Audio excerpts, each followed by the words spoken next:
First of all good morning to all of you. तो अपन देखते हैं लेक्चर नंबर 4 और लेक्चर नंबर 3 में हमने देखा था डायनामिक विस्कोसिटी के बारे में। तो विस्कोसिटी हमने लास्ट जो हमारा लेक्चर था उसमें हम बता चुके थे, इंट्रोड्यूस कर चुका था मैं कि विस्कोसिटी होती क्या है, कितने प्रकार की होती है। तो प्रैक्टिकली तो विस्कोसिटी का मतलब केवल गाढ़ेपन पलदेपन से होता है, और जब हम थियोरेटिकली ज्ञात करते हैं तो उसमें एक कॉफिशिएंट आता है, उस कॉफिशिएंट को ही बोल दिया जाता है धीरे धीरे विस्कोसिटी, जिसको हम म्यू से डिनोट करते हैं। ठीक है, तो जो हम पढ़ते हैं म्यू जो पढ़ते हैं वो प्रैक्टिकल चीज नहीं है, वो प्रैक्टिकल चीज को दर्शाने का एक तरीका है, रिप्रेजेंटेशन है केवल। ठीक है, कि गाढ़ेपन को कितना गाढ़ा है कितना पतला है कैसे दिखाएं, तो पॉइज से दिखाते हैं। पॉइज क्या है हमारा कॉफिशिएंट ऑफ विस्कोसिटी, इसी को हम शॉर्ट में विस्कोसिटी बोलते हैं। सेकंड जो है हमारी वो है काइनेमेटिक विस्कोसिटी। तो डायनेमिक में आपको बता चुका था, सेकंड में आपको बताता हूं कौन सी, काइनेमेटिक विस्कोसिटी। इसके बारे में मैंने आपको हल्का सा बताया था। क्या बताया था कि जो काइनेमेटिक विस्कोसिटी है, काइनेमेटिक विस्कोसिटी नाम की कोई चीज होती ही नहीं है। एक्चुअल में होता क्या था, जब हम कोई भी कोरिलेशन बनाते थे या कोई भी हम इक्वेशंस को सॉल्व करते थे तो उसमें एक टर्म बार बार आ रही थी, कौन सी, म्यू बाय रो। म्यू क्या होता है, विस्कोसिटी, कौन सी, डायनामिक या कोएफिशिएंट ऑफ डायनामिक विस्कोसिटी। तो कोएफिशिएंट ऑफ डायनामिक विस्कोसिटी ये फिक्स है, हर एक लिक्विड के लिए फिक्स है ये, भाई इस लिक्विड के लिए इतना है, इस लिक्विड के लिए इतना है, तो ये फिक्स चीज है। ऐसे ही डेंसिटी फिक्स चीज है, तो ये दोनों ही चीजें फिक्स है। तो इन दोनों टर्म को हमने एक सिंगल टर्म के द्वारा डिनोट कर दिया, न्यू। ये क्या है हमारा, इसको बोलते हैं ग्रीक का न्यू बोलते हैं। ये होता है म्यू और ये क्या है, न्यू है, न्यू। ठीक, तो न्यू के द्वारा अपन इसको डिनोट करते हैं। तो ये जो हमारी काइनेमेटिक विस्कोसिटी, तो क्या है ये कुछ नहीं है, सिंप्लीफाई तरीका है कि हम इक्वेशंस को सिंपल करने के लिए डायनामिक विस्कोसिटी में किसका भाग देते हैं, डेंसिटी का भाग देते हैं। और ये हम डेंसिटी का भाग देते हैं, जो हमें टर्म प्राप्त होती है उसे क्या बोलते हैं, काइनेमेटिक विस्कोसिटी।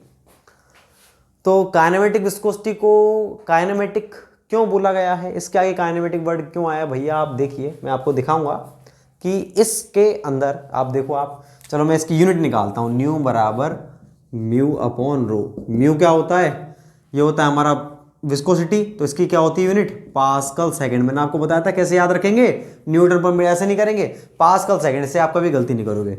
डेंसिटी क्या होती है, kilogram per meter cube. Pascal क्या होता है, newton per meter square into second upon kilogram per meter cube को मैं ऊपर भेज देता हूं।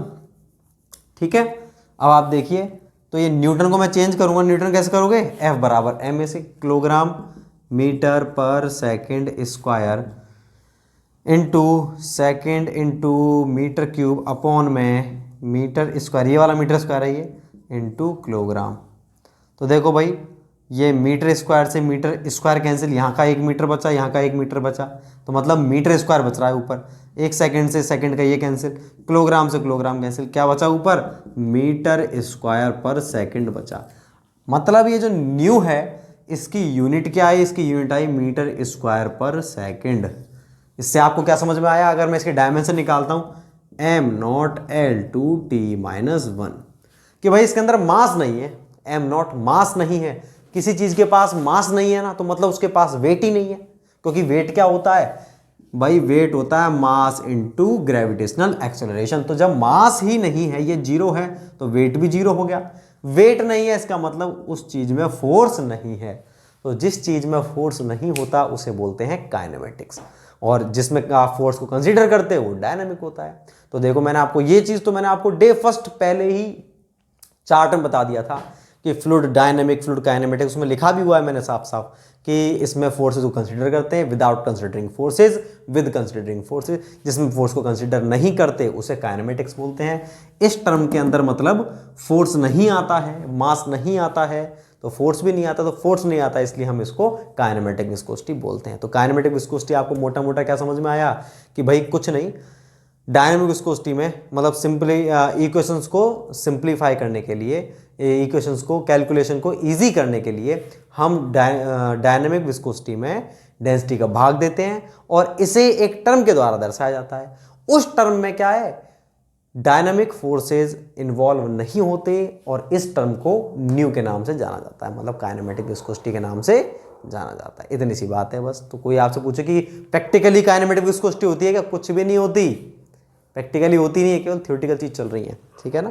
तो मैं इसके बारे में आपको लिखता हूँ। और क्यों होती है काइनेमेटिक, कोई आपसे पूछे तो आप बता सकते हो कि भैया जो हमारी काइनेमेटिक विस्कोसिटी होती है ना, कोएफिशिएंट ऑफ काइनेमेटिक, उसके अंदर फोर्स मास नहीं आता है, मास नहीं आता है मतलब उसमें वेट नहीं आता, वेट नहीं आता मतलब उसके अंदर किसी प्रकार का फोर्स इन्वॉल्व नहीं है। जिस चीज़ में फोर्स इन्वॉल्व नहीं होता उसकी स्टडी हम काइनेमेटिक्स में करते हैं। तो मैं इसको लिखता हूं,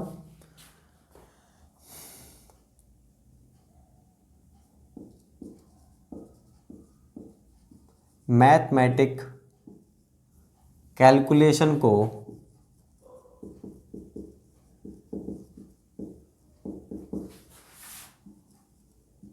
इजी करने के लिए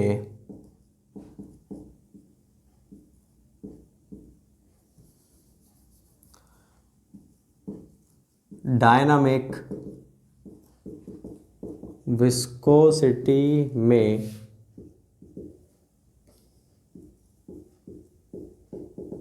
डेंसिटी का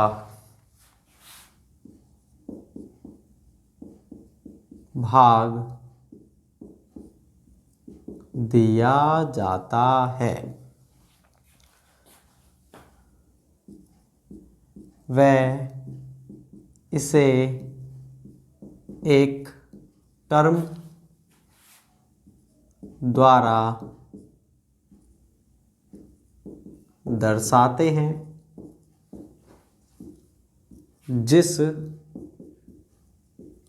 टर्म में फोर्स इन्वॉल्व नहीं होता है। इस टर्म को काइनेमेटिक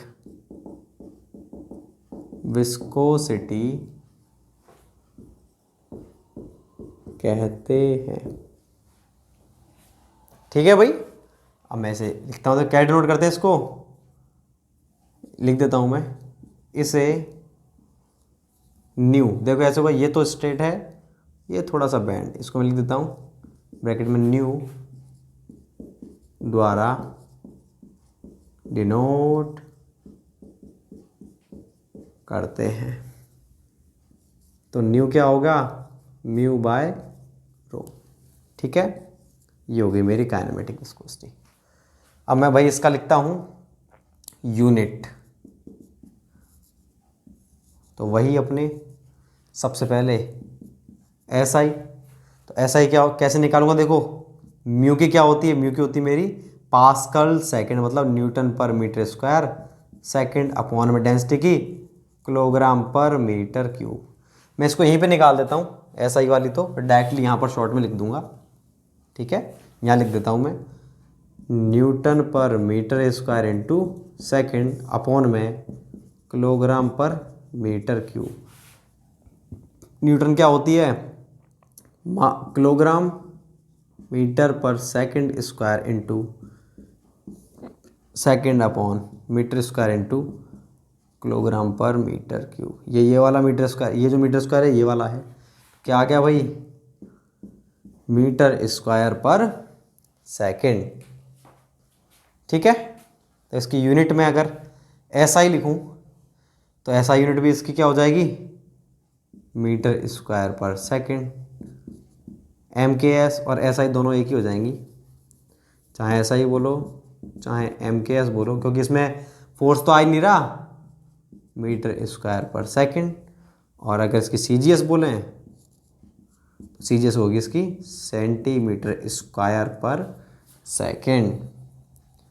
अगर मैं इसकी बात करता हूँ डायमेंशन की, m0 L2 T-1। बहुत बार क्वेश्चन पूछा गया है, ध्यान रखना है आपको, इस पे स्टार लगा लीजिए। काइनेमेटिक विस्कोसिटी की डायमेंशन क्या होती है, m0 L2 T-1। Kinematic viscosity की यूनिट क्या होती है, SI हो चाहे MKS हो सेंटीमीटर स्क्वायर पर सेकंड या सॉरी मीटर स्क्वायर पर सेकंड, ठीक है, और CGS पे सेंटीमीटर स्क्वायर पर सेकंड। मैं इसको मिटाता हूँ। इसके बारे में जो इंपॉर्टेंट चीज़ें जैसे हमने डायनेमिक के बारे में लिखे थे ना, 4-5 नोट लिखे थे, 5-6 नोट लिखे थे, वही अपन यहाँ पर लिखेंगे। मैं इसे मिटाता हूँ, इसके नोट लिखेंगे सारे सारे अपन।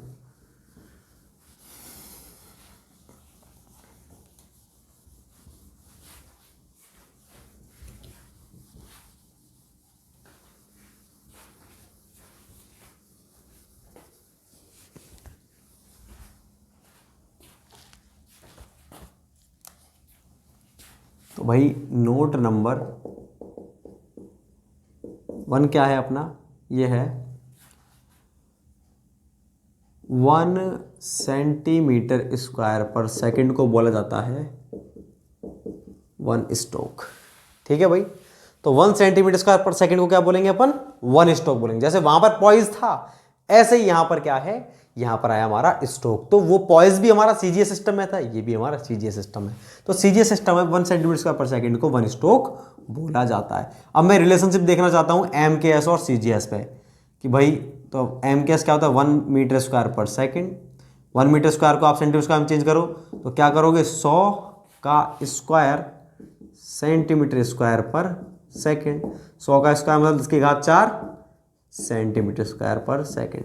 तो ये देखो, ये मीटर स्क्वायर पर सेकंड है, सेंटीमीटर स्क्वायर सेकंड क्या होता है हमारा, स्ट्रोक होता है। तो 1 मीटर स्क्वायर पर सेकंड बराबर 10⁴ स्ट्रोक। ठीक है, तो कभी भी आपको स्ट्रोक को इसमें कन्वर्ट करना हो या इसको स्ट्रोक पे, तो इस तरह से करेंगे अपन। तीसरा है हमारा, तीसरा क्या है, वो है कि जो हमारा न्यू होता है किसका, एयर का, लगभग बराबर 10 से 15 गुना न्यू ऑफ वाटर।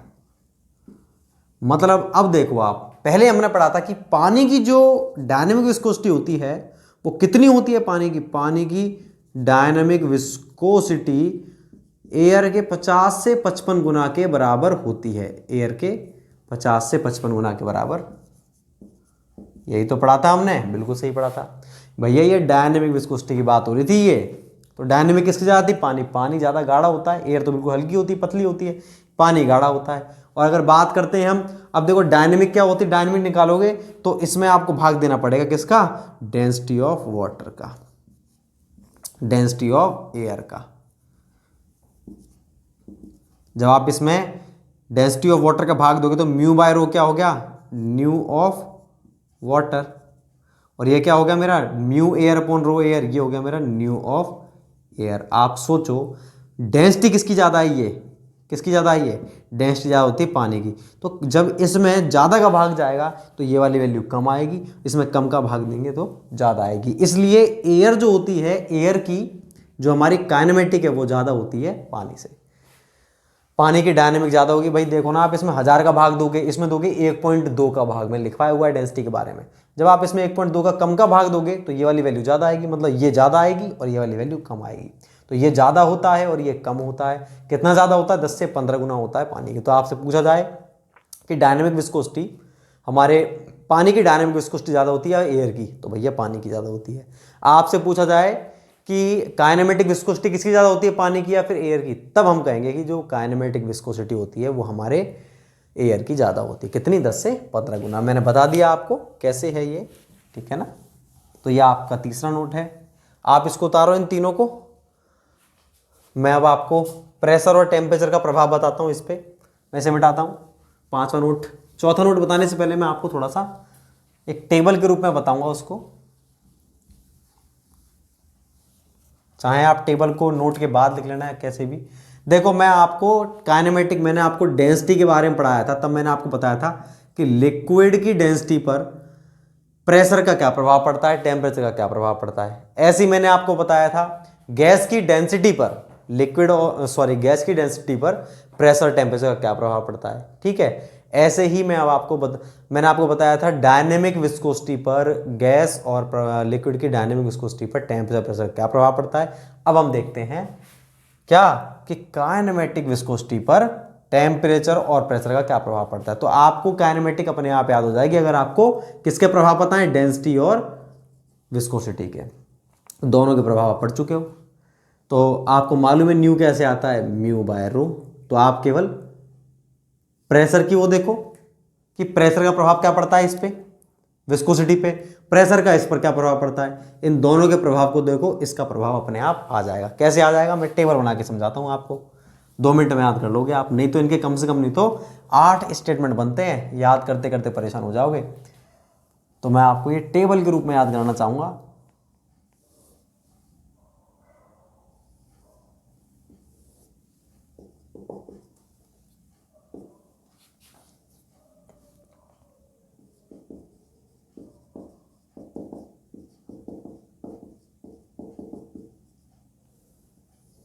ये तो है अपने क्या, नीचे वाली चीज है अपनी प्रॉपर्टी, और ये है जी इफेक्ट। ठीक,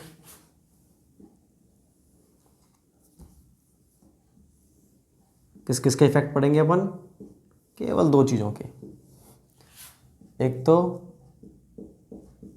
प्रेशर और एक टेम्परेचर। अब डायनेमिक विस्कोसिटी हमारे एक तो लिक्विड की और एक गैस की, 2 तो ये हो गए। ऐसी सेकंड हम देखते हैं density, liquid gas, liquid gas, kinematic viscosity. ठीक है, किसकी, लिक्विड की और फिर गैस की। भाई मैं तो इतनी सी बात जानता हूं, मुझे केवल क्या पता करना है, मुझे ये पता करना है, जैसे मैंने डेंसिटी के बारे में आपको स्टेटमेंट लिखवाए थे प्रॉपर्टीज में, कि जो हमारे लिक्विड की डेंसिटी होती है उस पर टेम्परेचर और प्रेशर दोनों का प्रभाव नगण्य पड़ता है, मतलब नहीं पड़ता है।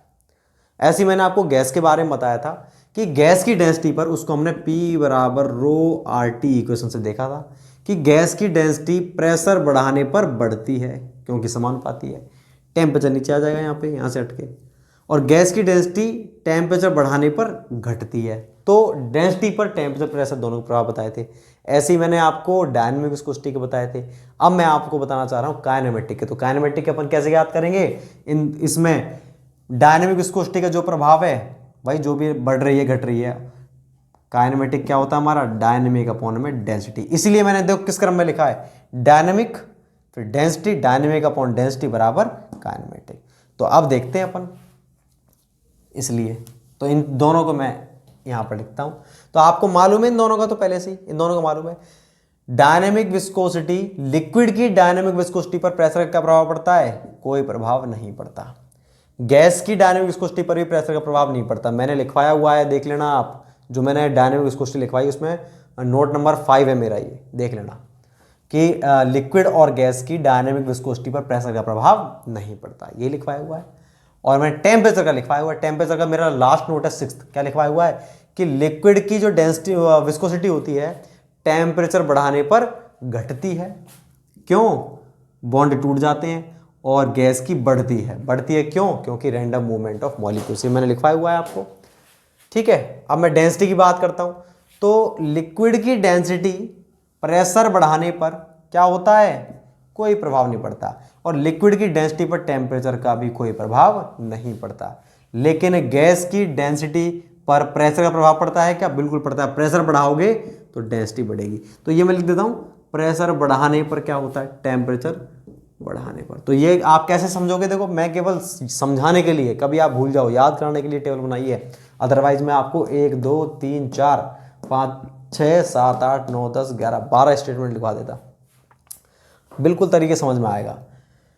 तो लिक्विड की जो डेंसिटी है प्रेशर बढ़ाने पर कोई प्रभाव नहीं पड़ता, टेम्परेचर बढ़ाने पर कोई प्रभाव नहीं पड़ता। ऐसे ही पढ़ेंगे, लिक्विड की डायनेमिक विस्कोसिटी टेम्परेचर बढ़ाने पर घटती है और गैस की टेम्परेचर बढ़ाने पर बढ़ती है, ऐसे लिखेंगे अपन। तो गैस की बात कर रहा था मैं, प्रेशर तो बता दिया, टेम्परेचर बढ़ाने पर घटती है। अब हम देखते हैं, अब आपको किसकी काइनेमेटिक, ये तो अपन लिख चुके हैं पहले स्टेटमेंट्स नोट के रूप में। काइनेमेटिक देखनी है मेरे को, तो काइनेमेटिक में कैसे देखूंगा कि लिक्विड की जो मेरी काइनेमेटिक विस्कोसिटी है, देखो क्या होती है मेरी, ये है न्यू बराबर म्यू बाय रो। तो अब म्यू देखो, लिक्विड की काइनेमेटिक विस्कोसिटी प्रेशर बढ़ाने पर क्या होगी, ये तो क्या हो रहा है लिक्विड का, देखो आप लिक्विड का ये जो डायनेमिक विस्कोसिटी उस पर कोई प्रभाव नहीं पड़ रहा, ठीक है, प्रेशर बढ़ाने पर कोई प्रभाव नहीं पड़ता, और डेंसिटी पर, प्रेशर बढ़ाने पर डेंसिटी पर प्रभाव नहीं पड़ रहा, मतलब ऊपर भी कोई प्रभाव नहीं पड़ रहा, नीचे भी नहीं पड़ रहा, मतलब इस पर कोई प्रभाव पड़ेगा ही नहीं, कि जो हमारे लिक्विड की काइनेमेटिक विस्कोसिटी होती है प्रेशर बढ़ाने पर प्रभावित नहीं होती। आ गया कि नहीं आ गया, किससे आया, इससे आ गया, ये ऐसे लिखेंगे हम। ऐसे अगला समझो, जिनको ये समझ में नहीं आया उससे अगला देखो। मैं देखना चाह रहा हूँ लिक्विड की काइनेमेटिक विस्कोसिटी पर टेम्परेचर का क्या प्रभाव पड़ता है, तो मैं क्या देखूंगा, मैं तो केवल लिक्विड की क्या देखूंगा, डायनेमिक पर क्या प्रभाव पड़ता है टेम्परेचर का, और डेंसिटी पर क्या प्रभाव पड़ता है। तो मैंने देखा टेम्परेचर बढ़ाने पर लिक्विड की डायनेमिक विस्कोसिटी घटती है, क्या होती है, घटती है, घटता हुआ दिखा दिया मैंने। और क्या हो रहा है, जो डेंसिटी है, डेंसिटी लिक्विड की, उस पर टेम्परेचर कोई प्रभाव नहीं पड़ रहा। तो आप देखो जब मैं टेम्परेचर बढ़ा रहा हूं तो ऊपर वाली वैल्यू तो क्या हो रही है, घट रही है, नीचे वाली पर कोई प्रभाव नहीं पड़ रहा, तो ओवरऑल क्या हो रहा है, ये घट रही है। भाई ऊपर वाली घट रही है, नीचे वाली वैल्यू पर कोई प्रभाव नहीं पड़ रहा, तो ओवरऑल क्या हो रहा है, ये घट ही तो रहा है, पूरी वैल्यू घट रही है, मतलब जो काइनेमेटिक विस्कोसिटी होती है लिक्विड की वो टेम्परेचर बढ़ाने पर घटती है।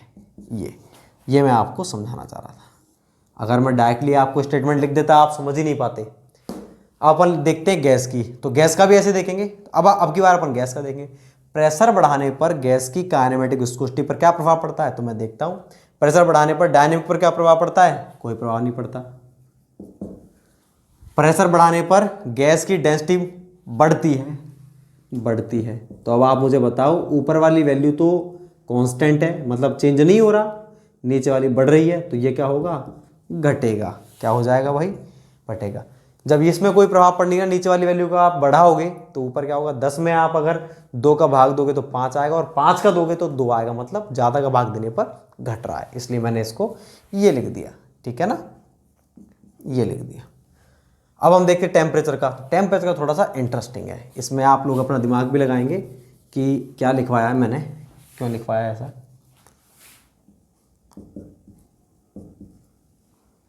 तो ये है न्यू बराबर म्यू बाय रो। ये क्या कहता है कि अब आप देखिए टेम्परेचर बढ़ाने पर गैस की जो डायनेमिक विस्कोसिटी वो तो बढ़ रही है, और डेंसिटी क्या हो रही है, डेंसिटी क्या हो रही है भाई, इसकी डेंसिटी इसकी घट रही है। अब क्या होगा, इस पर क्या प्रभाव पड़ेगा, ऊपर वाली चीज बढ़ रही है, नीचे वाली घट रही है, अब क्या हो गया, समझ ही नहीं आया भाई। आप कोई भी वैल्यू पुट कर लो ना, इसको तो 10 मान लो, इसको 5 मान लो, इसको 10 मान लो, 5 मान लो, पहले तो यही मानो, इसको छोड़ो, कितने आ रही वैल्यू, ये आ गई मेरी 2 आ गई। अब इसको तो आप बढ़ा दो, मतलब ये तो बढ़ रही है ऊपर वाली, 10 से आप क्या मान लिया आपने, 15 मान लिया, नीचे वाली को घटा लो, इसको 3 मान लो, कितना आ गया 5। क्या हो रहा है बताओ मेरे को, 2 से ये बढ़ गया। और सिंपल सी बात है, ये ऊपर वाली वैल्यू बढ़ रही है, नीचे वाली घट रही है, तो ऑटोमेटिकली ये वाली वैल्यू बढ़ेगी, और देखो न्यूमेरिकली बढ़ रही है। तो मैं इसको क्या, लेकिन कैसी बढ़ रही है, ज्यादा तेजी से बढ़ रही है। ज्यादा तेजी को मैं डबल एरो से दिखा रहा हूं, मतलब बहुत तेज बढ़ेगी, कि टेम्परेचर बढ़ाने पर काइनेमेटिक विस्कोसिटी बहुत जल्दी बढ़ती है, बहुत जल्दी इंक्रीज होती है। तो अब मैं काइनेमेटिक के आपको केवल ये स्टेटमेंट लिखवाऊंगा कि लिक्विड की काइनेमेटिक विस्कोसिटी पर प्रेशर का कोई प्रभाव नहीं पड़ता, जबकि टेम्परेचर बढ़ाने पर घटती है।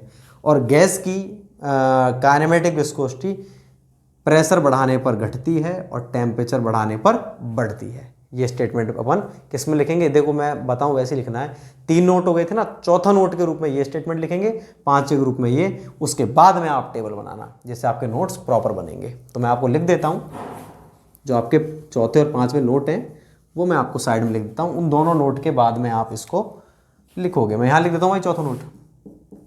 चौथा नोट क्या है अपना, लिक्विड की काइनेमेटिक विस्कोसिटी पर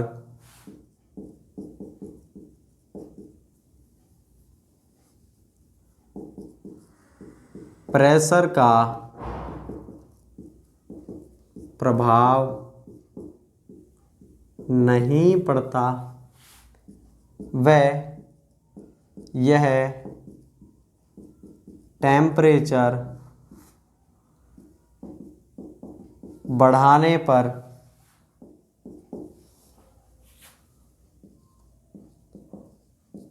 घटती है। ऐसे में लिखता हूं अब गैस के बारे में। गैस की काइनेमेटिक विस्कोसिटी पर विस्कोसिटी प्रेशर बढ़ाने पर घटती है, वह टेम्परेचर बढ़ाने पर बढ़ती है। यह आपके नोटों के चौथे पांचवे कैसे आए वो मैं आपको कंप्लीट बता चुका हूं। अब आप इसको टेबल के रूप में बता। अगर वहां पर आपको याद नहीं आया, जैसे आपको स्टेटमेंट पूछ लिया, मान लो ये टेबल मैंने किस लिए बनाई है, एग्जाम हॉल में अगर आपको स्टेटमेंट दे दिया कि गैस की काइनेमेटिक विस्कोसिटी प्रेशर बढ़ाने पर बढ़ती है या घटती है या कांस्टेंट रहती है, इनमें से कोई नहीं, तो आप क्या करोगे? आपको याद ही नहीं आ रहा क्या स्टेटमेंट था, बढ़ती थी घटती थी, कुछ नहीं, तुरंत आपने क्या किया, न्यू बराबर म्यू बाय रो। तो भाई म्यू जो होता है गैस का, टेम्परेचर बढ़ाने पर बढ़ता था घटता था, हमको पता है बढ़ता था ड्यू टू रैंडम मूवमेंट। और डेंसिटी क्या होती है टेम्परेचर बढ़ाने पर, इसकी घटती थी। तो मुझे तुरंत याद आ गया गैस की जो काइनेमेटिक विस्कोसिटी है बढ़ेगी। तुरंत याद होगा कि नहीं होगा? तो ये टेबल पूरी याद करने के लिए नहीं है, स्टेटमेंट किस तरह से क्वेश्चन को अटेम्प्ट किया जाए उसके लिए मैंने ये बनाई। आप इसको उतार लेंगे, पहले चौथा नोट फिर पांचवा, उसके बाद में टेबल। अब मैं आपको बताता हूँ विस्कोसिटी जो हमारा टॉपिक है, इसको मैं मिटा रहा हूँ भाई। विस्कोसिटी जो हमारा टॉपिक है, इसी से रिलेटेड एक टॉपिक है Newtonian and non Newtonian fluid. तो उनको मैं यहीं पर उतार देता हूं जिससे कि आपको याद करने में आसानी हो। उसके बाद फिर हम नेक्स्ट प्रॉपर्टी पढ़ेंगे। ध्यान रखना, ये जो प्रॉपर्टी चली ना विस्कोसिटी, इस प्रॉपर्टी का ही पार्ट है Newtonian and non Newtonian fluid. तो वो मैं आपको बताता हूं क्या होते हैं Newtonian and non Newtonian fluid, क्या होते हैं। तो इसमें आप सब हेडिंग डालेंगे, क्या है Newtonian and non Newtonian fluid. पहला लिखते हैं अपन न्यूटोनियन फ्लूइड, इसके बारे में लिखते हैं। ये कौन से फ्लूइड होते हैं? अरे भाई न्यूटोनियन फ्लूइड वो फ्लूइड होते हैं जो न्यूटन के नियम का पालन करते हैं। कौन से नियम का? न्यूटन गति का नहीं, न्यूटन के विस्कोसिटी नियम का, जो हम पढ़ चुके हैं। तो जो फ्लूइड न्यूटन के विस्कोसिटी रूल लॉ का फॉलो करते हैं, पालन करते हैं, उनको बोलते हैं न्यूटन फ्लूइड। जैसे हमारा पानी हुआ, कैरोसिन, ग्लिसरीन, ये हमारे न्यूटन फ्लूइड होते हैं। मतलब जिन फ्लूइड के अंदर जो स्ट्रेस होता है डायरेक्टली प्रोपोर्शनल होता है हमारे किसके, du/dy के। मतलब उनकी जो डायरेक्टली प्रोपोर्शनल, तो कैसी लाइन बनेगी, बिल्कुल स्ट्रेट। और इस लाइन की जो स्लोप होती है थीटा, वो किसके बराबर होगी हमारे, भाई ये जो आप प्रोपोर्शनलिटी हटाते हो तो ये लगाते हो आप, और ये क्या होता है हमारा du/dy। तो ये था हमारा तो न्यूटोनियन du/dy, और जो हमारा शियर स्ट्रेस, उन दोनों के बीच में कैसी कर्व बनेगी, स्ट्रेट कर्व बनेगी। और उसकी स्लोप क्या होगी हमारी, म्यू के बराबर होगी, क्योंकि स्लोप ही तो होती है हमारी रेट, du/dy रेट, ठीक है ना। तो न्यूटोनियन फ्लूइड कौन से होते हैं? वो फ्लूइड होते हैं जो न्यूटन के नियम का पालन करते हैं। मतलब जिन फ्लूइड में शियर स्ट्रेस, एंगुलर ये जो विस्कोसिटी है, ठीक है, एंगुलर डिफॉर्मेशन है उसके, या फिर रेट ऑफ शियर स्ट्रेन के प्रोपोर्शनल होते हैं, वो वाले फ्लूइड हमारे न्यूटन कहलाते हैं। और जो इस रूल को फॉलो नहीं करते वो हमारे नॉन न्यूटन कहलाते हैं। उनके बारे में भी लिखेंगे। तो पहले मैं इसके बारे में लिख देता हूँ।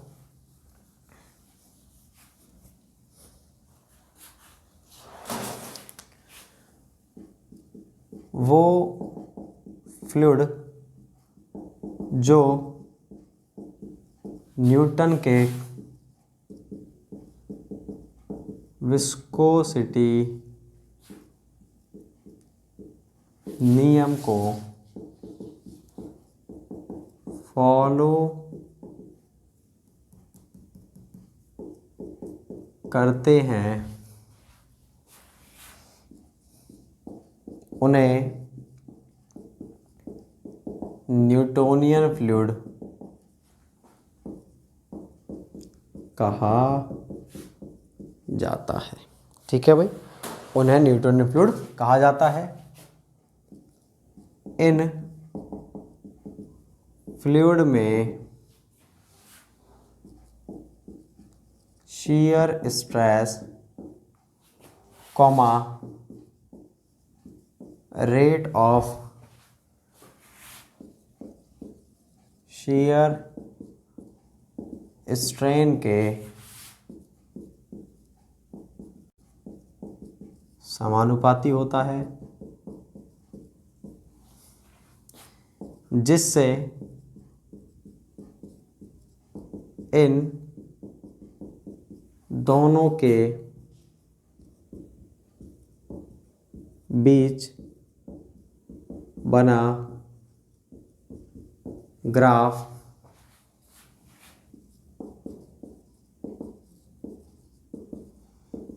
स्ट्रेट लाइन होती है।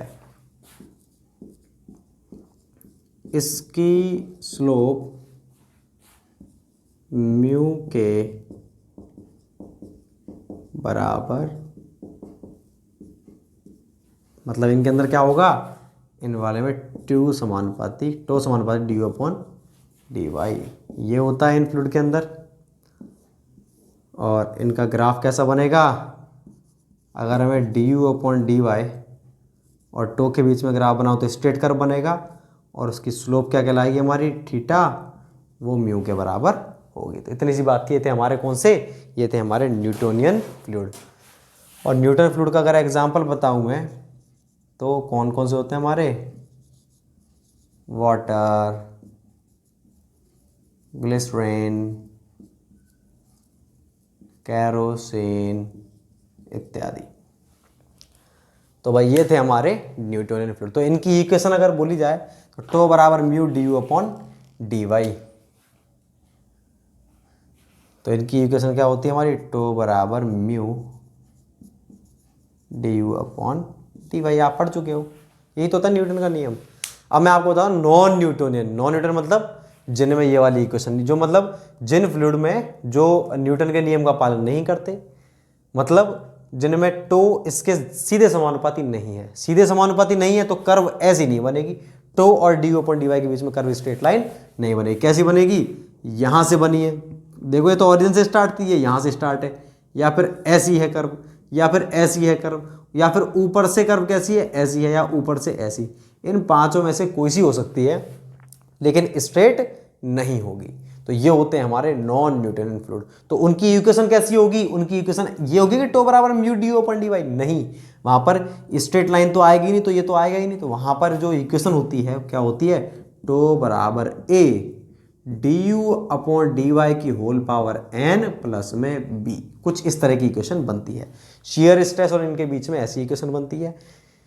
यहां पर ए जो होता है उसे बोलते हैं कंसिस्टेंसी इंडेक्स, एन जो होता है वो होता है fluid behaviour index, flow behaviour index, और बी होता है कांस्टेंट। ये होते हैं हमारे अलग अलग फ्लूइड के लिए अलग अलग। टूथपेस्ट जो होता है फ्लूइड उसके लिए अलग होती है, जैम के लिए अलग होती है, ए बी और एन की अलग अलग वैल्यूज होती हैं। मैं आपको जब नॉन न्यूटोनियन का चार्ट बनाऊंगा तो उसमें मैं आपको लिख दूंगा कि इनके लिए इनकी वैल्यू कम होगी, तो मतलब भाई घात चल रही है एक पावर।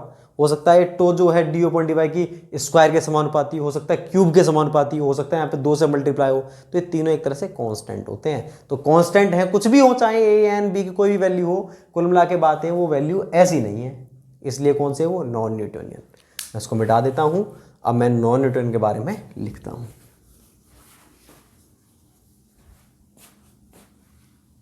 बी लिखता हूं मैं, नॉन न्यूटोनियन फ्लूइड। अब देखो मैं तो इसमें मेरा काम तो कम में ही चल जाएगा, तो मेरे पास तो बोर्ड है। क्या है, वो फ्लूइड जो न्यूटन के विस्कोसिटी नियम को फॉलो नहीं करते हैं उन्हें क्या बोलेंगे, उन्हें नॉन न्यूटोनियन फ्लूइड कहा जाता है। इन फ्लूइड में shear stress rate of shear strain के समानुपाती होता है कि नहीं होता है,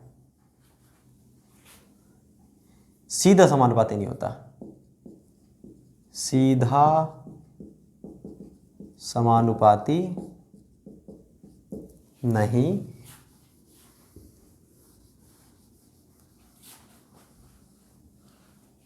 नहीं होता है, ठीक है ना। तो इनकी इक्वेशन क्या कैसी बनेगी, इनके ग्राफ कैसे बनेंगे वो तो ग्राफ में सबके बाद में बताऊंगा। इनकी इक्वेशन होती है टो बराबर A D you upon D Y की होल पावर n प्लस में b। इनके बारे में लिख देता हूँ, ए होता है कंसिस्टेंसी इंडेक्स, n होता है फ्लो बिहेवियर इंडेक्स, b होता है कांस्टेंट। इनकी वैल्यू अलग अलग फ्लूइड के लिए अलग अलग होती है। अब बहुत लोग दिमाग में आ रहा होगा सर इसका ग्राफ क्या बनेगा, है इसका ग्राफ स्ट्रेट लाइन होगा कि नहीं होगा। अरे भैया बिल्कुल नहीं होगा, स्ट्रेट लाइन तो तब होता जब ये इसके सीधा समानुपाती होता। सीधा का मतलब क्या है, इसकी कोई पावर वगैरह नहीं आती। अब हमें यही नहीं मालूम, ये तो n लिख रहा है, n का मतलब कुछ भी हो सकता है, 1 भी हो सकता है, 1.5 भी हो सकता है, 2 भी हो सकता है, 2.5 कुछ भी हो सकता है। तो हमें ये मालूम ही नहीं है। और ये अलग अलग क्यों है, क्योंकि भाई अलग अलग फ्लूइड के लिए इसकी वैल्यू अलग अलग होगी, इन तीनों की ही वैल्यू अलग अलग होगी। वो सारे फ्लूइड हमारे क्या होंगे, नॉन न्यूटोनियन, और उनका ग्राफ स्ट्रेट लाइन नहीं बनेगा। नहीं बनेगा तो कैसा बनेगा, कुछ होगा तो यहाँ से स्टार्ट होगा, नीचे से नहीं ऊपर से स्टार्ट होगा। और कुछ होगा ग्राफ कैसा बनेगा, ऐसा कर्व बनेगा ऊपर की तरफ, कुछ होगा ऐसा बनेगा, और कुछ होगा कैसा बनेगा, ऊपर से यूं कर्व, और कुछ होगा बनेगा ऊपर से थोड़ी सी मतलब यहाँ से ऐसा कर्व। तो कितने ग्राफ बन गए, 5 ग्राफ बन गए। इन 5 ग्राफ को मैं एक सिंगल ग्राफ के रूप में दिखा दूंगा, वहां पर मैं लिख भी दूंगा कि इन फ्लूइड को क्या कहते हैं, इनको क्या कहते हैं, क्योंकि नॉन न्यूटन के भी 5 अपने डिवीजन है, 3 डिवीजन है टोटल, 3 बार क्लासीफाई किया गया। कैसे किया गया है वो मैं आपको बताता हूँ इसके नीचे। तो मैं एक बार वो पूरा फ्लो चार्ट उतार देता हूँ, क्योंकि फ्लो चार्ट उतारूंगा अभी तो आपका टाइम वेस्ट होगा, तो मैं उसको मिटा देता हूँ, सॉरी पूरे को उतार देता हूँ, उसको मिटा करके फिर मैं आपको समझाता हूँ, ठीक है ना। तो ये देखो भाई मैंने आपको उतार दिया ये कंप्लीट टेबल को।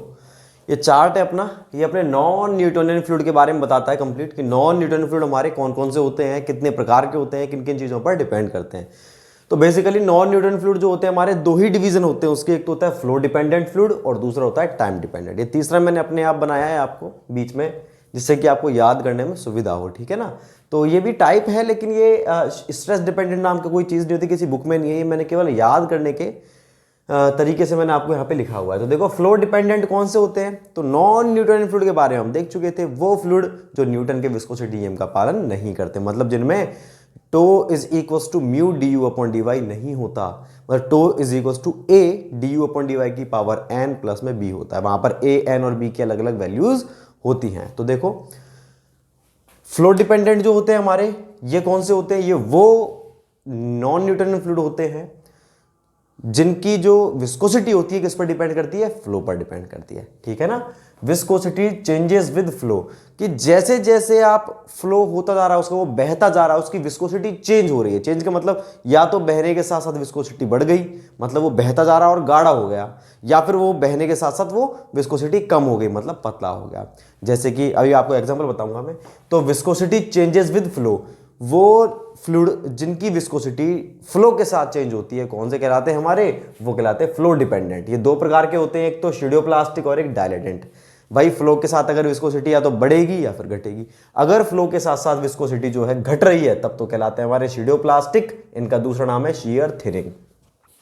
देखो भाई अगर विस्कोसिटी फ्लो के साथ साथ घट रही है तब तो कहलाएगा शिडियोप्लास्टिक, शिडियोप्लास्टिक, या इसको बोलते हैं शियर थिनिंग। शियर थिनिंग क्यों बोलते हैं, क्योंकि जैसे जैसे फ्लो होता है इनमें शियर स्ट्रेसेस रिड्यूस होते जाते हैं, रिड्यूस होते जाते हैं, इसका मतलब क्या है, विस्कोसिटी कम हो गई। विस्कोसिटी कम का मतलब क्या है, पतले हो गए। जैसे कि आपने कभी गौर किया हो कि जो हमारे दूध वाला आता है तो उसकी टंकी पर, ठीक है, तो एक वो जैसे लीटर से अपन को दूध देता है, तो या तो उस लीटर पर या टंकी पर कहीं पर भी दूध जो है ऊपर से उसकी बूंद नीचे गिरती है, तो ऊपर से गिरती है बिल्कुल धीरे धीरे, फिर आपने गौर किया हो एकदम से नीचे जाती है, देखा होगा आपने। तो क्या होता है कि दूध पहले तो क्या है, गाढ़ा था, लेकिन जैसे जैसे उसका फ्लो हुआ वो पतला होता चला गया। पतला हो गया तो मतलब जल्दी से फ्लो हो जाएगा उसका।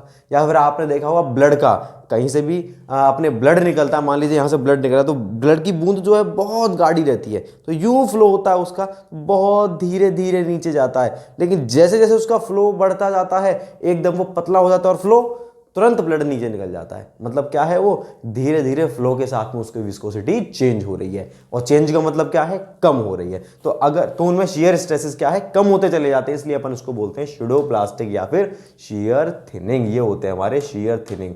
तो इनमें क्या होता है भाई, देखो मैंने शॉर्ट में लिख दिया है, ये म्यू से लिख दिया मैंने। म्यू का मतलब क्या है, डायनामिक विस्कोसिटी। तो विस्कोसिटी डिक्रीज विद फ्लो, याद रखने के लिए ये विस्कोसिटी है, दोबारा देख लो आप। म्यू का मतलब क्या है, viscosity. Viscosity decrease with flow, कौन से होंगे, स्यूडोप्लास्टिक या शियर थिनिंग, एक ही बात है। और इन वाले फ्लूइड की अगर आप इक्वेशन बनाओगे तो उस इक्वेशन के अंदर टो बराबर A D you upon D Y की पावर एन जो थी ना, एन की वैल्यू हमेशा एक से कम रहेगी। मतलब क्या रहेगी, टो बराबर A D you upon D Y की पावर 0.2, 0.3, 0.25, 0.38 कुछ भी हो सकती है, एक से कम रहेगी हमेशा। प्लस में बी, बी क्या है यहाँ पे, 0, मतलब बी होगा ही नहीं। इनकी इक्वेशन ऐसी बनेगी कुछ 0 पॉइंट कुछ में, समझ गए। ये इनकी इक्वेशन बनेगी शेयर स्ट्रेस की। तो ये वाले होते हैं हमारे स्यूडोप्लास्टिक। तो मैंने आपको बता दिया। दूसरा देखो डायलेटेंट। डायलेटेंट कौन से होते हैं, जिनकी फ्लो के साथ में विस्कोसिटी बढ़ जाए, घट जाए वो तो स्यूडोप्लास्टिक, जिनकी बढ़ जाए वो डायलेटेंट। या फिर अब बढ़ने का मतलब क्या, उनमें शियर स्ट्रेसेस बढ़ेंगे। बढ़ेंगे मतलब कौन से होंगे, शियर थिकनिंग। थिकनिंग का मतलब मोटा होना, बढ़ना। इनमें क्या होता है, विस्कोसिटी इंक्रीज विद फ्लो, ठीक है ना। तो इनकी इक्वेशन कैसी बनेगी, इनकी सेम ऐसी बनेगी, बस एन की वैल्यू एक से ज्यादा रहेगी, बी की वैल्यू इसमें भी ज्यादा है। इसके एग्जाम्पल क्या है, इसके एग्जाम्पल है हमारे, जैसे हमारा शहद हुआ आपने देखा होगा कि जो हमारा शहद होता है, उस शहद को आप क्या करोगे, आपने एक चम्मच ली, चम्मच से आप यूं कर रहे हो, तो स्टार्ट में तो आराम से यूं होगा, लेकिन जैसे जैसे आप इसको और घोल रहे हो तो बहुत ज़्यादा हमें फोर्स लगाना पड़ रहा है घोलने के लिए। क्यों, क्योंकि वो क्या है, फ्लो के साथ साथ गाढ़ा होता जा रहा है, शियर थिकनिंग होती जा रही है। तो ये ऐसे फ्लूइड को अपन क्या बोलते हैं, ऐसे फ्लूइड को अपन बोलते हैं डायलेटेंट फ्लूइड या फिर शियर थिकनिंग फ्लूइड। तो इसका एग्जांपल कौन से, शहद हुआ हमारा, बटर हुआ। बटर भी ऐसा ही होता है कि स्टार्ट में चम्मच आराम से घूम जाती है, फिर धीरे जैसे आप तेज घुमाना चाहोगे बहुत ज़्यादा धीरे हो जाता है, बहुत ज़्यादा धीरे हो जाता है, मतलब वो गाढ़ा हो जाता है। और क्या है, राइस स्टार्च सॉल्यूशन, जैसे हमारे चावल होते हैं, चावल, तो चावल का स्टार्च आप जानते होंगे, जिसे अपन माढ़ा बोलते हैं, कलफ बोलते हैं, ठीक है, वो भी सेम ऐसी चीज़ होती है। फिर आलू का स्टार्च हुआ, तो उसको आप इस तरह से यूं घोलोगे ना, इस तरह से, तो बहुत ज़्यादा आपको दम लगाना होगा धीरे धीरे। क्यों, क्योंकि वो डायलेटेंट कैटेगरी के अंदर आते हैं और इनके अंदर शियर स्ट्रेसेस धीरे धीरे इंक्रीज होते हैं, तो विस्कोसिटी बढ़ती है। ये सारे के सारे एग्जाम्पल हैं हमारे, Honey, butter, rice starch solution, सारे किसके एग्जाम्पल हैं, डायलेटेंट या शियर थिकनिंग फ्लूइड के। तो मैं आपको अभी बता चुका हूँ कि हमारे फ्लो डिपेंडेंट फ्लूइड कौन कौन से होते हैं। तो फ्लो डिपेंडेंट कौन से होते हैं हमारे, जिनकी विस्कोसिटी चेंजेस विद फ्लो, अगर घट रही है तो उसको बोलते हैं pseudoplastic, shear thinning. Example blood या मिल्क, इनमें एन की वैल्यू लेस देन 1 होती है, बी बराबर 0। सेकंड, अगर बढ़ रही है तो डायलेटेंट या shear thickening, viscosity increase with flow, N की value greater than 1, B equals to 0। Example honey, butter, rice starch solution. मैं आपको ये भी बताऊंगा अभी कि हमें इसमें याद क्या रखना है, इन सब चीज़ों के अंदर कौन सी चीज़ इंपॉर्टेंट है वो मैं आपको बताऊंगा। नेक्स्ट आपको बताता हूँ, ये तो हो गए हमारे viscosity changes with flow, flow dependent. दूसरा है टाइम डिपेंडेंट, ये भी एक मिनट स्किप करो। एक है टाइम डिपेंडेंट। टाइम डिपेंडेंट का मतलब है वो फ्लूइड जिनकी विस्कोसिटी टाइम पर निर्भर कर रही है। टाइम पर मतलब कैसे, कि फ्लूइड रखा हुआ है किसी डब्बे में, मैंने बंद करके रख दिया, ठीक है, और मैं देख रहा हूं 2 साल बाद क्या है, वो गाढ़ा हो गया, पतला हो गया। अगर वो पतला हो गया, वो फ्लूइड रखा रखा ही, मतलब आपने कुछ नहीं किया, बस टाइम डिपेंडेंट मतलब क्या है, कि टाइम पर निर्भर कर रहा है, कि टाइम के अनुसार जैसे जैसे टाइम बढ़ रहा है उसकी विस्कोसिटी चेंज हो रही है। चेंज का मतलब या तो बढ़ रही है या फिर घट रही है। अगर विस्कोसिटी टाइम के साथ साथ घट रही है तब तो कहलाता है थिक्सोट्रॉपिक। थिक्सोट्रॉपिक। तो मैंने लिख दिया है viscosity decrease with time, thixotropic कहलाता है। और अगर बढ़ रही है तो कहलाता है rheopectic, RHEOPECTIC, rheopectic. Viscosity increase with time. तो ये बात क्लियर है। तो टाइम डिपेंडेंट कौन से होते हैं? जिनमें विस्कोसिटी डिपेंड करती है टाइम पर। टाइम पर कैसे डिपेंड करेगी? या तो टाइम के साथ बढ़ जाएगी या फिर घट जाएगी। अगर घट रही है तो थिक्सोट्रोपिक, बढ़ रही है तो रियोपैक्टिक। इनमें एन और बी की बताओ। तो एन की वैल्यू तो लेस देन 1 रहेगी, बी की वैल्यू यहां पर 0 नहीं है। इसका मतलब क्या है? इनकी इक्वेशन कुछ ऐसे बनेगी, टो बराबर A D U upon D Y. यहां पर कुछ ना कुछ आएगा, एक पॉइंट कुछ आएगा, प्लस में यहां पर बी की कुछ ना कुछ वैल्यू आएगी। तो ये अपना रहेगा कौन सा? ये अपना रहेगा थिक्सोट्रोपिक। अब मैं बात करता हूं आपसे कौन से वाले की? रियोपैक्टिक की। तो रियोपैक्टिक कौन से होते हैं? जिनकी विस्कोसिटी टाइम के साथ बढ़ती है। मतलब डब्बे में मैंने उस फ्लूइड को रख दिया और टाइम के साथ साथ धीरे धीरे धीरे धीरे क्या हो गई उनकी विस्को, वो गाढ़ा हो गया। आप देख सकते हो प्रिंटर्स इंक, प्रिंटर की जो इंक होती है, ठीक है, या फिर मार्कर की जो इंक डालते हैं ना, आप उसको रख देना।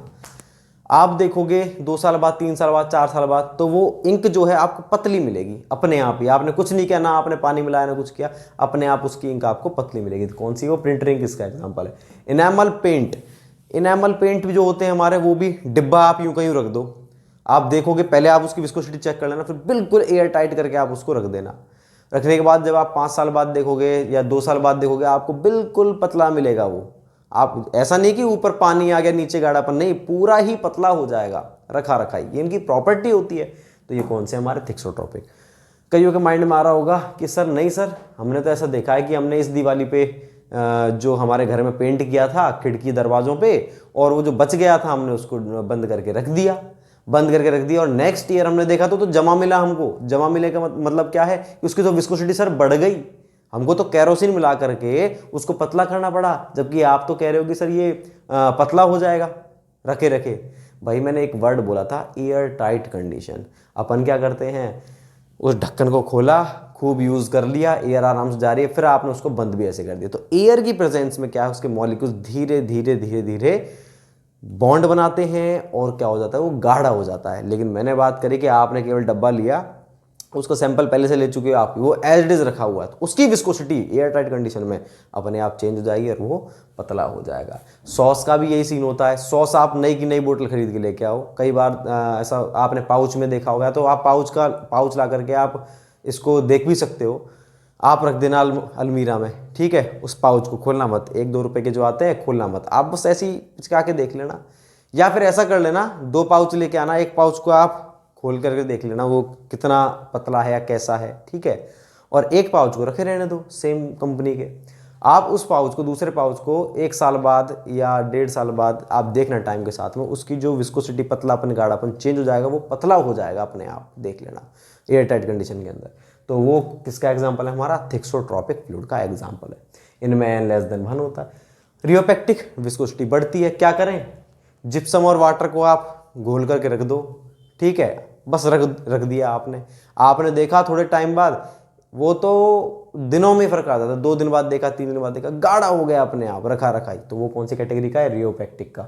या बेंटोनाइट सॉल्यूशन। बेंटोनाइट एक तरह की सॉइल होती है, जिसको मैं सॉइल मैकेनिक्स में डिस्क्राइब कर चुका हूँ। तो ये भी हमारे मोंटमोरेलोनाइट की ही कंपोजिशन होती है। तो बेंटोनाइट सॉल्यूशन वो भी क्या है? इसका एग्जांपल है किसका? रियोपैक्टिक फ्लूइड का।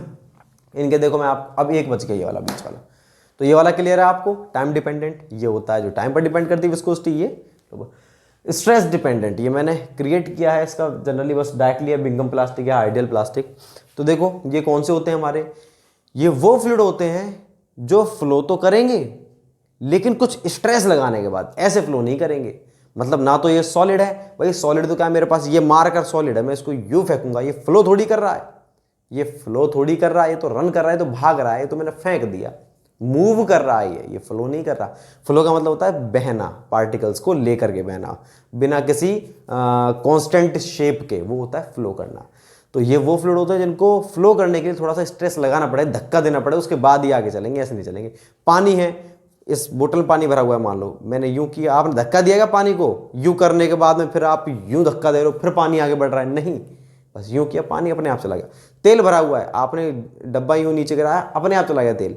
इसके अंदर केरोसिन भरा हुआ है, यूं करा अपने आप चला गया। तो ये सारे शहद आपने यूं किया, शहद अपने आप धीरे धीरे आगे चला गया। ये सारे सारे हैं हमारे फ्लूइड जो फ्लो कर रहे हैं अपने आप बिना कोई स्ट्रेस लगाए। आपने इनको भगाने के लिए, इनको फ्लो कराने के लिए स्ट्रेस लगाना नहीं पड़ रहा। लेकिन कुछ ऐसे होते हैं जिनको भगाने के लिए आपको स्ट्रेस लगाना पड़ेगा। उनको क्या बोलेंगे, सॉलिड बोलते हैं क्या? नहीं, सॉलिड नहीं है वो। सॉलिड क्यों नहीं है? क्योंकि उनकी शेप चेंज हो रही है। तो वो कौन से किस कैटेगरी में आएंगे हमारे? वो फ्लूइड ही कहलाएंगे। लेकिन उनको कौन से फ्लूइड बोलते हैं? Stress dependent fluid. मतलब फ्लूइड फ्लो करता है आफ्टर अप्लाइंग स्ट्रेस। कुछ स्ट्रेस लगाने के बाद ही वो फ्लो करेगा। तो इनमें है, इसका एग्जांपल है, ये कौन से होते हैं हमारे? ऐसे फ्लूइड को अपन बोलते हैं आइडियल प्लास्टिक। ध्यान रखना, बहुत बड़ी कंफ्यूजन होती है बच्चों को, मैं नोट में भी लिख पाऊंगा। क्वेश्चन में आता है जिनको हम ऐसे फ्लूइड जो कुछ स्ट्रेस लगाने के बाद बहते हैं कहलाते हैं। ऑप्शन फर्स्ट होता है आइडियल फ्लूइड, ऑप्शन सेकंड होता है हमारा कौन सा? थिक्सोट्रोपिक, ऑप्शन थर्ड होता है हमारा रियोपैक्टिक, ऑप्शन फोर होता है आइडियल प्लास्टिक। तो ध्यान रहे, आइडियल फ्लूइड होता है क्या? नहीं, वो आइडियल नहीं, आइडियल प्लास्टिक फ्लूइड है। आइडियल प्लास्टिक है, आइडियल फ्लूइड नहीं है। तो इसको ध्यान रखना, ये आइडियल प्लास्टिक है, आइडियल फ्लूइड नहीं है, ठीक है ना। और अगर आइडियल फ्लूइड क्या होता है फिर वो मैं आपको नोट में लिखवाऊंगा क्या होता है। तो ये होते हैं बिंगम प्लास्टिक। और आप इसको कैसे याद रखोगे? आइडियल प्लास्टिक का दूसरा नाम क्या है? बिंगम। अरे भाई, सिंघम जो होता है हमारा वो अपने आप आगे मूव कर जाता है क्या? सिंघम को मूव कराने के लिए थोड़ा तो आगे फोर्स लगाना पड़ेगा, ऐसे थोड़ी ना हिल जाएगा सिंघम। तो सिंघम बिंगम कौन सा है हमारा? Ideal plastic. तो बिंगम प्लास्टिक या आइडियल प्लास्टिक, इसमें एन की वैल्यू 1 होती है, B is not equal to 0 रहता है। एग्जाम्पल देखो, टूथपेस्ट, समझ में आया? आपने टूथपेस्ट का ढक्कन खोला और यूं रख दिया नीचे, ठीक है, क्या बाहर अपने आप निकल गया? नहीं। क्या इसके अंदर सॉलिड भरा हुआ है? नहीं। आप क्या करोगे? निकालने के लिए दबाते हो उसको, थोड़ा स्ट्रेस लगाते हो, तब वो आगे फ्लो करता है। फिर आप उसको ब्रश पे ले लेते हो, ठीक है। जेल हुआ, जो आप बालों में लगाते हो जेल, क्या करते हो? वो भी लिक्विड ही है एक तरह से, लिक्विड फ्लूइड, मतलब उसी कैटेगरी का, सॉलिड तो नहीं है।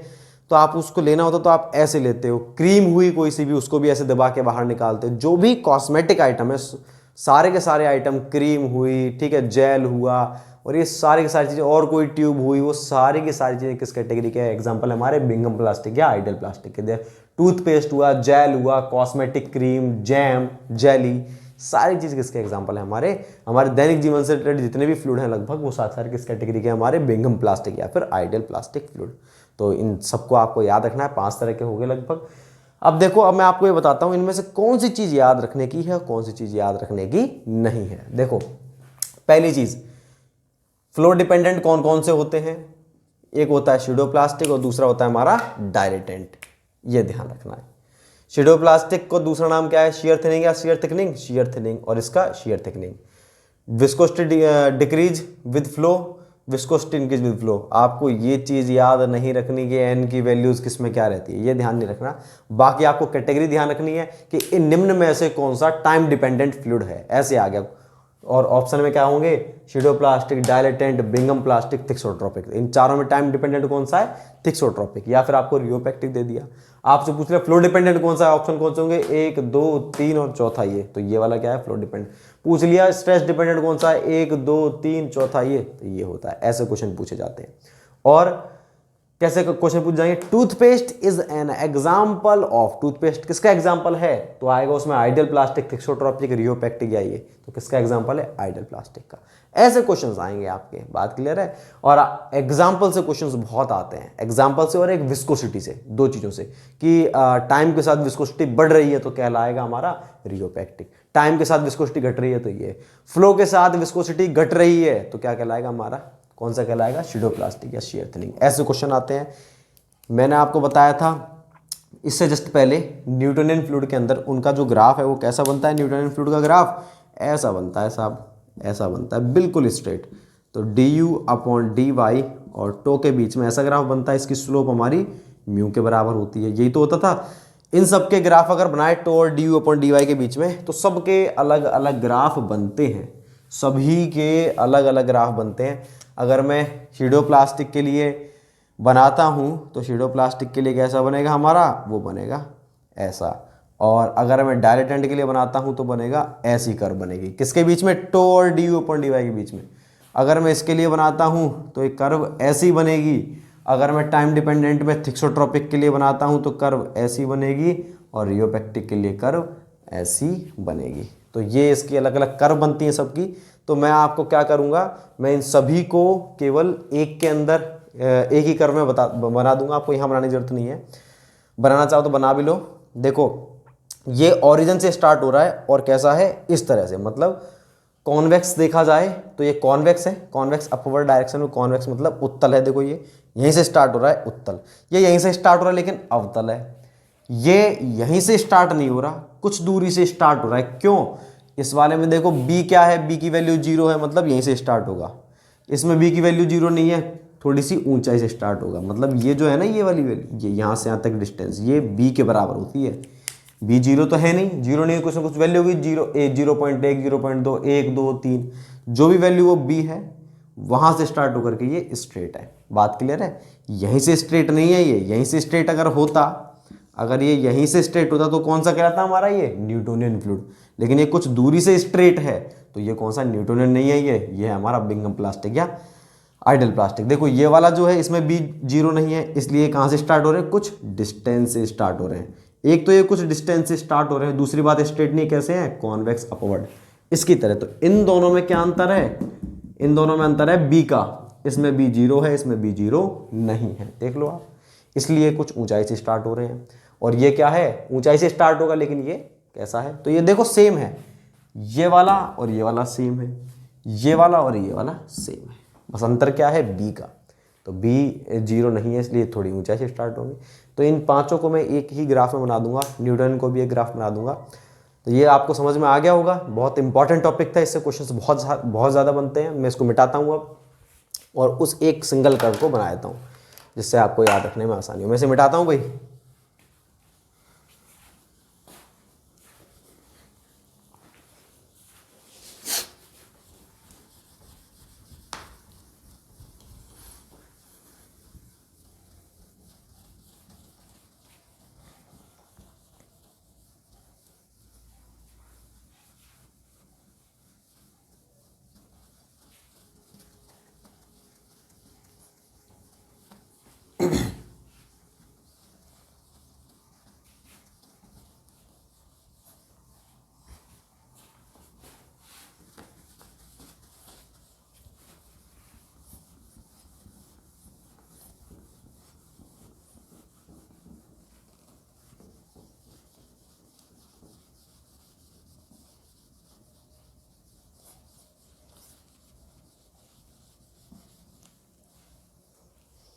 अब देखो मैं इनका कर्व बनाता हूँ सभी की, सिंगल कर्व,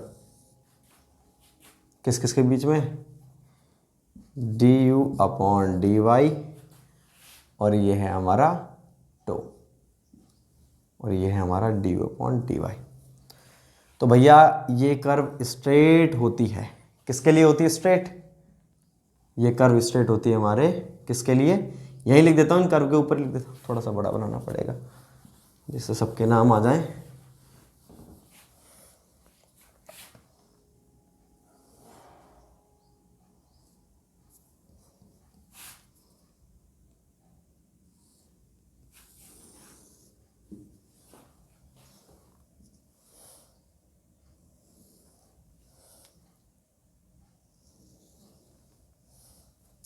भाई स्ट्रेट किसके लिए होती है, ये न्यूटोनियन फ्लूइड के लिए, ठीक है भाई। अब अगर मैं बात करता हूं इसके कौन से वाले की, यहां से ऐसी किसकी उठती है, ये होती है हमारे कौन से वाले की, एक तो रहती है ये कर्व, ये कर्व किसके लिए होती है भाई, ये होती है हमारे, इस कर्व को थोड़ा,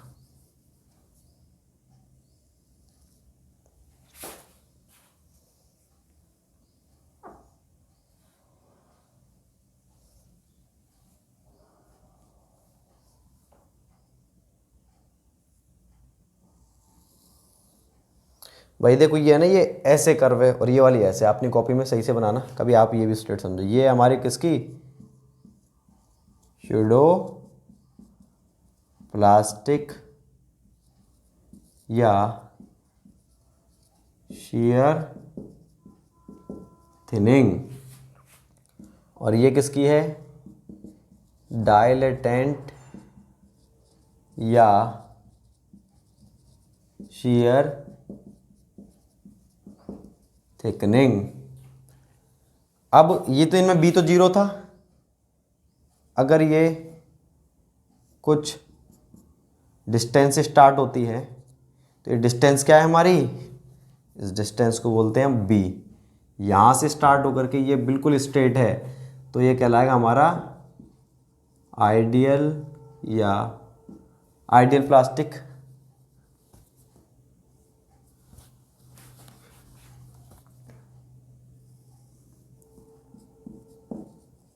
आइडियल प्लास्टिक या बिंघम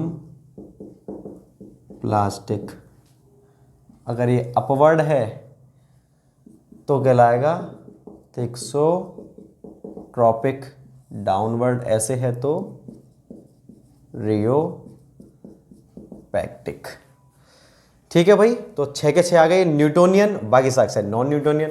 तो ये हमारे किसके बीच में ग्राफ है, टो और D you upon D Y के बीच में ग्राफ है।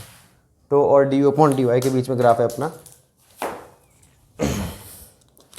अब इसके अंदर मैं आपको एक और ग्राफ दिखाता हूं। देखो ये जो नीचे दिख रही नीचे की लाइन, मतलब D you upon D Y ये है, और टो की वैल्यू शेयर स्ट्रेस क्या है, जीरो। जीरो कहां पर होगा, यहां पर होगा जीरो।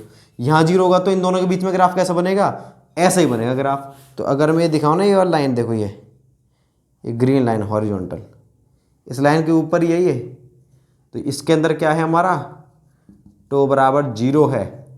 टो बराबर जीरो है तो ये क्या, ये कौन सा होगा हमारा, इसमें शेयर स्ट्रेस नहीं होता, वो होता है हमारा आइडियल। ये इसको आइडियल फ्लूइड लिख देना, ये आइडियल फ्लूइड है, ये आइडियल प्लास्टिक है। तो आइडियल फ्लूइड कौन सा होता है, जिसमें शेयर स्ट्रेस जीरो होता है। शेयर स्ट्रेस जीरो होगा तो उसमें विस्कोसिटी भी टो बराबर mu D upon divide, tau नहीं है तो म्यू भी नहीं है, म्यू नहीं है टो नहीं है। तो आइडियल फ्लूइड वो फ्लूइड होते हैं जो नॉन विस्कस और इनकॉम्प्रेसिबल, जिनमें विस्कोसिटी तो होती ही नहीं है और कंप्रेस भी नहीं होते, उनको बोलते हैं आइडियल प्लास्टिक। ऐसा कोई फ्लूइड हमारे प्रैक्टिकली प्रेजेंट नहीं होता, आइडियल चीज होती ही नहीं है। तो नॉन विस्कस इनकॉम्प्रेसिबल फ्लूइड को आइडियल फ्लूइड कहा जाता है। नॉन विस्कस को बोलते हैं इनविसिड। इनविसिड का मतलब क्या है, non viscous.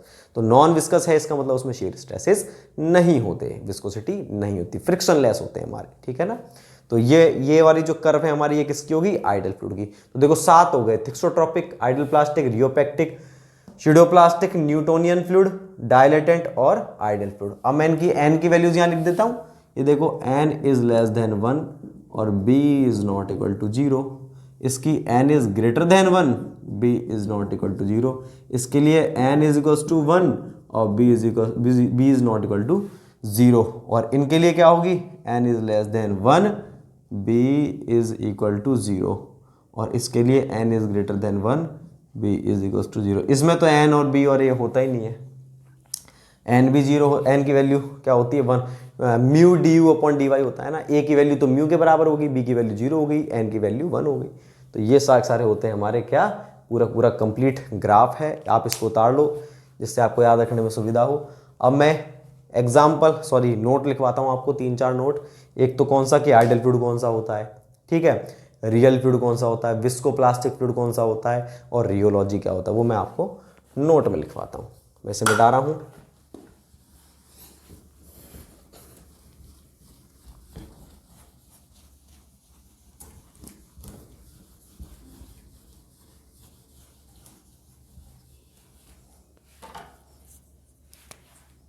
Note number 1,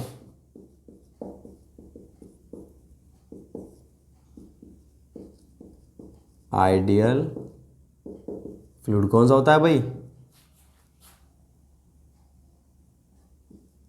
non viscous, इसको शॉर्ट में क्या बोलते हैं, इन विसिड, व इन कॉम्प्रेसिबल फ्लूइड को आइडियल फ्लूइड कहा जाता है। ठीक है भाई, तो आइडियल फ्लूइड कौन से होते हैं, नॉन विस्कस मतलब इनविसिड, वह इनकॉम्प्रेसिबल फ्लूइड को आइडल फ्लूइड कहा जाता है। मतलब नॉन विस्कस, उसमें विस्कोसिटी होती नहीं है, फ्रिक्शन होता ही नहीं है, शियर स्ट्रेसेस होते नहीं। मैं लिख देता हूं, इन फ्लूइड में विस्कोसिटी व शियर स्ट्रेसेस नहीं होते, अर्थात ये फ्लूइड फ्रिक्शनलेस होते हैं। कैसे होते हैं? फ्रिक्शनलेस होते हैं। प्रैक्टिकली होते हैं क्या? प्रैक्टिकली ये फ्लूइड प्रेजेंट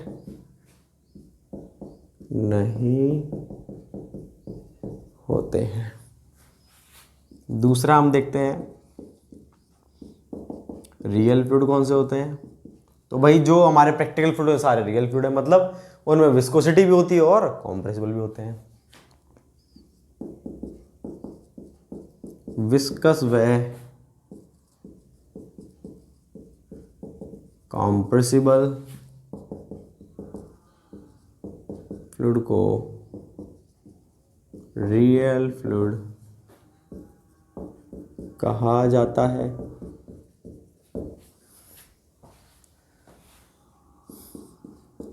प्रैक्टिकली सभी फ्लूइड रियल फ्लूइड कहलाते हैं। जैसे example oil, gas etcetera. Third है हमारा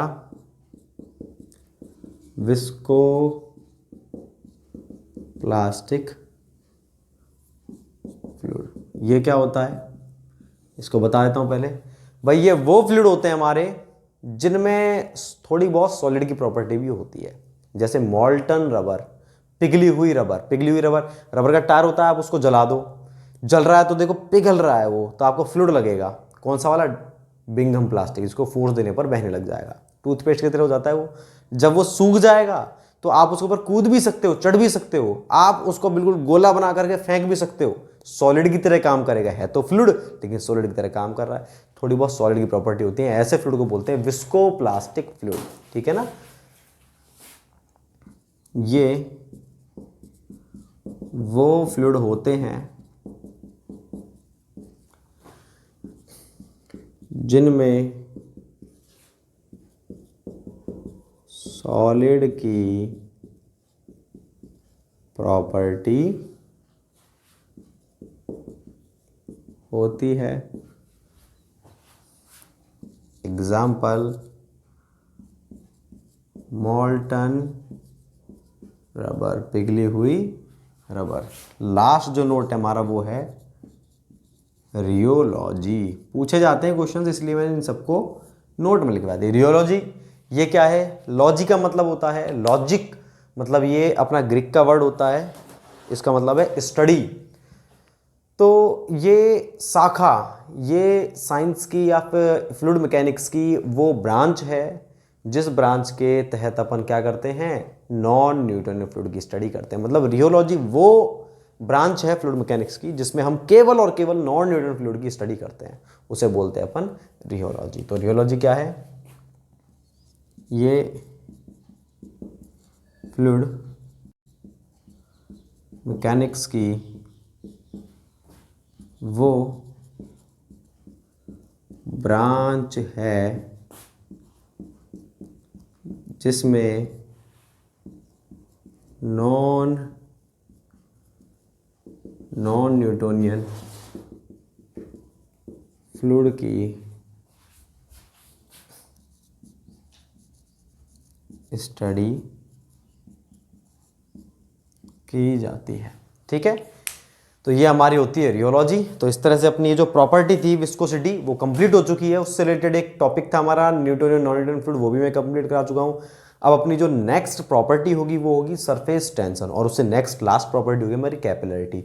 उन दोनों प्रॉपर्टीज़ को एज वेल एज उनके इफेक्ट को, उनसे क्या डेरिवेशंस निकलते हैं, उन सबको हम देखेंगे नेक्स्ट लेक्चर में। Thank you so much.